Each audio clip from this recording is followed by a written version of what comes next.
Hello? Welcome. This is the Two Cities. Oh, I'm so excited.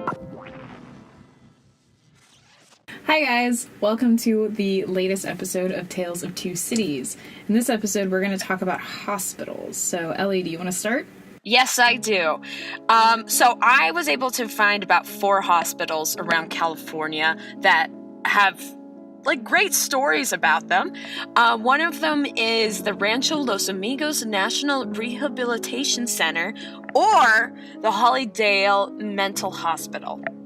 Now, this hospital is located in Downey, California.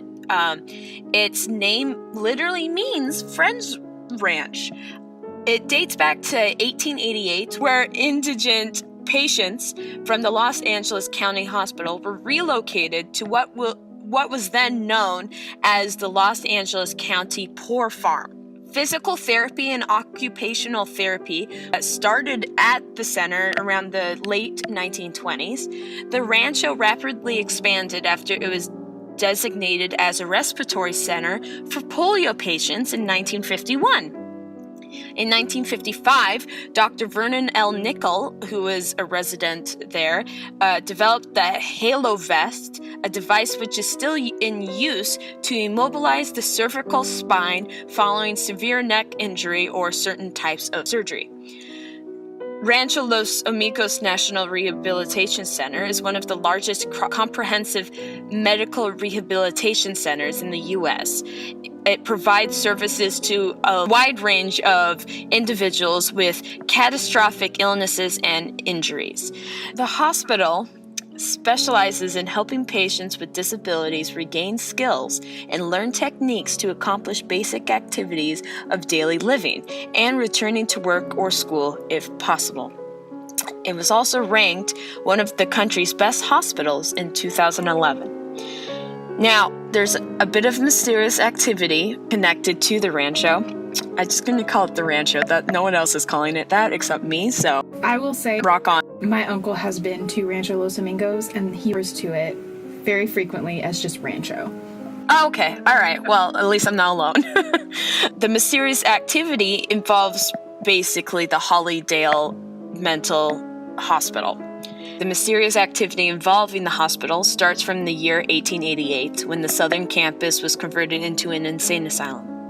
It was built to house all of the quote-unquote undesirables in the Los Angeles area: the mentally insane, the homeless, the handicapped, and the elderly. These people worked on a farm to supply the food for the rest of the hospital. Now, there's a lot of bodies of unclaimed residents who died at the farm and were buried at Potter's Field. The field has since been relocated after a terrible flood that washed away some of the caskets in 1914. This asylum was abandoned even though the hospital still remains. This is from Backpackerverse. Visitors of the hospital have been reported as seeing strange activity around the abandoned southern campus. Some locals have stated that they have seen faces and figures from the rundown windows of the asylum. Others have said that the lights will mysteriously flick on and off during the late hours of the night. When walking or driving by the building, many say they can't help but feel a force watching them, a force making them look in the direction of the barren, condemned asylum. Some who have even dared to journey inside have witnessed the strange activity firsthand.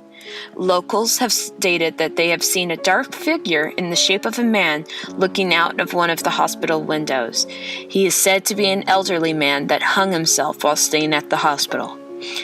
So others have been said to have seen a ghostly couple in one of the uninhabited rooms. The couple are said to have been standing completely still, looking over any stranger in their tomb in a creepy and stalking fashion. Most of the ghosts have been said to have just been looking, peering out of the windows or staring at trespassers who venture into the building. Perhaps they are looking for someone to accept them. I was reading an LA Times article from 2006, and it mentioned that when the Marines were doing a basic training in that vicinity, They opened an ancient freezer in the abandoned building to find body parts. The body parts were estimated to be 30 to 40 years old, probably were forgotten a long time ago. The package contained 10 legs, feet, and brain matter. That's disgusting. Linda Vista is a former hospital at 610 South Street in Los Angeles, California, in the United States, in the Boyle Heights neighborhood. The hospital was built for railroad employees and was once one of 4 employee hospitals run by the Railroad Santa Fe Employees Hospital Association. After its closure, the hospital became a popular filming destination for horror-themed productions, including films, TV shows, and music videos. The hospital opened to great fanfare in 1904 and even had its own Jersey cows, chickens, and a garden to provide patients with the freshest milk, butter, eggs, poultry, and vegetables. Imagine that, like having actual fresh food at a hospital. Like, that would be amazing. That would completely change people's views of hospital food. Seriously, like, the food we have is just shit. Like, imagine you just had, like, fresh eggs. Like, God, I'm just a bit annoyed by that. The original Moorish-style hospital building was designed by Charles Whittlesey. It's known as the Santa Fe Coastlines Hospital, and it was raised and rebuilt in 1924 in its current Mission Revival style architecture. In 1989, it was renamed the Linda Vista Community Hospital. In the 1970s, the Railroad Hospital Association facilities were experiencing declining use as more railroad workers began to use conventional medical insurance policies. According to the California Health Law News Report, when Linda Vista tried to reduce operational expenses in response, the hospital was blamed for an increase in facility death rates. During that time, the hospital was regularly treating a fair number of gunshot wounds and stabbings from the local neighborhoods, which affected its mortality statistics. Okay, cool. For those that don't know where Boyle Heights is, it's very close to South Central Los Angeles. An increase of uninsured and underinsured patients forced the hospital to close its emergency services department in 1989 and officially closed its doors in 1991. Since closure, it has been used primarily as a filming location. For example, the movie Pearl Harbor from Michael Bay was shot there. Insidious Chapter 3 was shot there. Buffy was shot there. Dexter was shot there. And the Foo Fighters' Best of You was shot there. This is from the Travel Channel. Reports of unexplained phenomena came from an overnight security and production crews. Darting shadows, cries in the night, and unexplained humming were all experienced by those working on the Linda Vista grounds. Many claim to have been touched and pushed by these unseen forces. 3 spirits in particular have been cited on multiple occasions. A little girl lurks in the surgical room, a young woman paces the hallways of the 3rd floor, and the spirit of an orderly still makes his daily rounds. The next one I have is the Nevada County Hospital. Now, the next 2 that I have don't really have ghostly phenomenon, but have interesting stories, right? So the next one is the Nevada County Hospital. Like many mining towns in the area, Nevada City's population and needs changed with the industry, and the hospital underwent many revisions, serving as a morgue, poorhouse, general hospital, housing for low-risk inmates, welfare office, and finally as the behavioral health clinic with outpatient offices.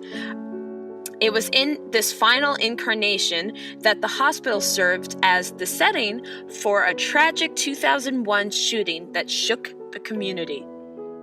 A patient suffering delusions opened fire in the in the facility, killing 2 employees. He then drove to a nearby restaurant, killed the manager, and wounded the cook. The murders prompted Laura's Law, end quote, a California law allowing court-ordered outpatient treatment for those mentally ill showing signs of potential violence. It was named after Laura Wilcox, a 19-year-old receptionist killed in the massacre. So what do you think about that? I would not want to be there for that. Not good at all. And then the last one, this is like for our feminists out there, right? Rock on, feminism. This one is Rock Haven Sanitarium. Rock Haven Sanitarium was founded in 1923 by psychiatric nurse Agnes Richards. Richards had witnessed the nightmarish treatment of those who had suffered from nervous disorders and mental illnesses and wanted to provide a better option for patients. This made it America's first woman-founded mental health facility. It attracted more and more patients, some of whom arrived quietly despite Hollywood's fanfare. For example, Billy Burke, aka Glinda the Good Witch, spent time at Rock Haven, as did Marilyn Monroe's mother, not to mention countless others. In 2001, Rock Haven was sold to a private hospital, but due to the lack of profitability, Rock Haven was officially shut down in 2006, but saved from demolition by the city of Glen Haven. At the time of its closure, Rock Haven was the last institution of its kind in operation. Throughout its 80-plus years in operation, Rock Haven was known for providing respite amidst a landscape of struggle, both internal and external. So go women. Yeah. Rock on. Yeah. So I actually only had one hospital that I looked up, and it's the Oregon State Hospital, which is a public psychiatric hospital in Salem, Oregon. It was founded in 1862 and is the oldest psychiatric hospital in the state of Oregon. It was established after the Oregon Hospital for the Insane in Portland closed. It was originally called the Oregon Hospital for the Insane and actively utilized electroconvulsive therapy, lobotomies, eugenics, and Activist Dorothea Dix was an advocate of the original Portland Hospital. Similar to our friend Agnes, activist Dorothea Dix was an advocate of the original Portland Hospital, but was very vocal about the opening of the Salem Hospital, believing it wasn't prepared to care for patients adequately. Dr. Simeon Giuseppe was named superintendent of the hospital at its opening until May of 1887. He was succeeded by Harry Lane, who implemented a more aggressive vaccination program to combat smallpox. And by 1891, the hospital had a total of 478 male and 212 female patients, which led to the construction of 2 additional wings for the hospital. In 1900, the hospital expanded again with 2 more women's wards and 4 more men's wards being added to the main building. Since its opening, the hospital has admitted 5,046 patients. 1,243 were released as recovered, 1,051 improved, and 1,058 died in the hospital. In 1896, the most common causes of insanity were epilepsy, intemperance, masturbation, and religious paranoia. Oh god, masturbation. Watch out for that. Right? Watch out, guys. In 1900, a survey of patients showed that there were 1,188 patients ranging in age from 8 to 86. The most common causes of insanity reported in the 1900 survey were excessive living, which included liquor, narcotics, and venereal disease. And I think by these standards, most people would still be in an insane asylum. I feel like this is just LA in general. Right? It's like, what is LA? Venereal disease, drinking, and what was the last one? Narcotics. Narcotics, yeah. In 1923, the hospital participated in the eugenics movement, in which more than 2,600 patients were sterilized between 1923 and the 1980s. In 1937, insulin shock... 1980s? Yes. No! Eugenics was happening until the 1980s. No! Yep. I didn't know that. Oh, God. It's like Hitler won. Oh, no. I don't know why I'm laughing at that, but it's true. It's true. It's laugh because you laugh when it's so terrible. Yes. Oh, God. Oh, no. Oregon. That was 2,600 patients that were sterilized. So that's a lot of people that were sterilized, probably unknowingly. Oh, my God.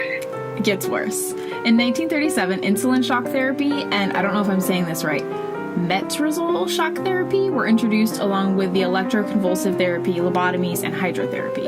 And in 1942, a mass poisoning occurred after a dinner of scrambled eggs caused patients to complain of stomach cramps, leg cramps, vomiting, and respiratory difficulties. 467 people became ill, and 47 of them died. The eggs were made with sodium fluoride, which is a poison to kill cockroaches, instead of powdered milk. Was it like a crazy nurse lady? Someone made an oopsie. No, that's not an oopsie. That's like, I'm gonna fucking kill people. They managed to kill 47, so... Yeah, like that's like a thing. Isn't there like a whole bunch of nurses that have like been like, they're called like the Black Angel or something like that, and they've just been killing people? I feel like that's like some like someone was a serial killer. Isn't there, I believe her name was Calamity Jane. There was a Criminal, another great podcast, and Criminal not paying us to say that. On Criminal, we love you. We do love you. Phoebe Judge, you're my hero.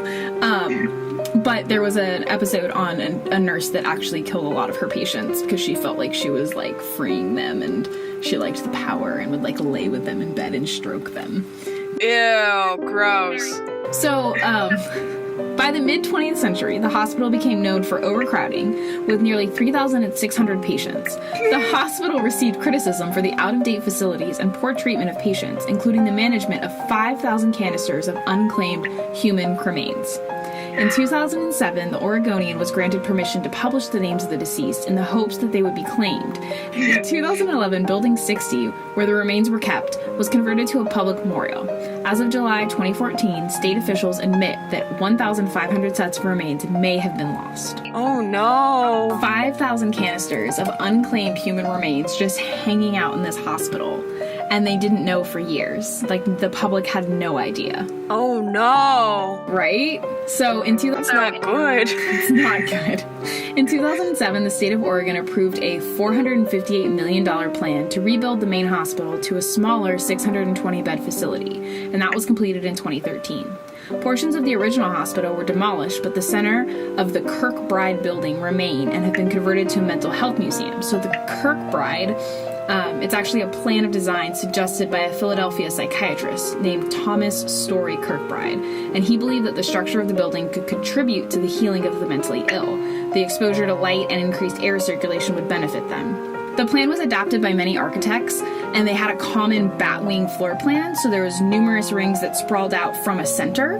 Oh. And the hospital is famous for being featured in the film One Flew Over the Cuckoo's Nest, which, I don't know if it's fact or fiction, but I heard from a friend that a lot of people are talking about One Flew Over the Cuckoo's Nest because it's been suggested that a lot of the extras in the film were actually patients in the hospital. Ah. But it was filmed at the Oregon State Hospital. There was also a narrow gauge railroad on the grounds that led to different tunnels and buildings. And if you want to hear more about tunnels, you should check out our second episode, which was entirely on tunnels. It's brilliant. You should definitely listen to it. There's lizard people and Shanghai. Yeah, Ellie's really excited about lizard people. I think it's her favorite thing we've talked about. I didn't think it was until I actually did that podcast. So that episode honestly made me that episode made me into lizard people. I was like, what am I into? All of her bios and all of her stuff just says I'm into lizard people. Yeah, basically I tattooed my face as a lizard. That's what I look like now. There have also been reports of hauntings in the labyrinth of underground tunnels. Some say that the tunnels were intended to transport supplies, such as food and laundry, but others say that they were actually intended to transport dangerous patients. And still, others are speculating that it was actually a place for horrific medical experiments on a lot of the patients. Underground, it was believed that their screams couldn't be heard. Oh. And in the hospital itself... Oh, God. That took me a minute, but oh, God. Oh, no. I just think of, season 2 of American Horror Story Asylum with all of the... I feel like our podcast, everything just connects to American Horror Story, because, last week was Hotel. It's true. Right? American Horror Story, if you're listening. Yeah, talk to us. Yes, Ryan Murphy, if you're interested. Yeah. Have some sound equipment to make this sound much better. Oh, guys, yeah, we definitely need that. Okay, last part. In the hospital itself, doors are known to close on their own. Sounds of crying and footsteps can be heard when no one's around to make them. Cold spots in hallways and shadows in doorways and corners that disappear when you look directly at them have been reported. Cries of help can also be heard in the halls, and many visitors will feel as though they're being watched. How do you feel about that? Not so good. So, I'm actually gonna go here on Saturday. Oh my god, girl. Video. And I will take pictures and we will post them. I wish that I could have been there before we recorded this so that I could tell you guys about my experience, but maybe in the next episode we'll talk about it. Yeah. It's actually open to the public still. It's a functioning hospital, and the most famous part of it is actually a mental health museum. So we'll see. All right. I'm excited, but also a little terrified. So I'm gonna go to the Oregon State Hospital this weekend, and I will actually be in California soon. So Ellie and I are going to check out a couple of the places that we've talked about in the podcast, and we will be recording an episode together in person, which is so exciting because the sound quality might not be terrible for you guys. Yeah! All of you one listener. So if you come across an abandoned hospital or sanitarium, maybe you should dare to look inside.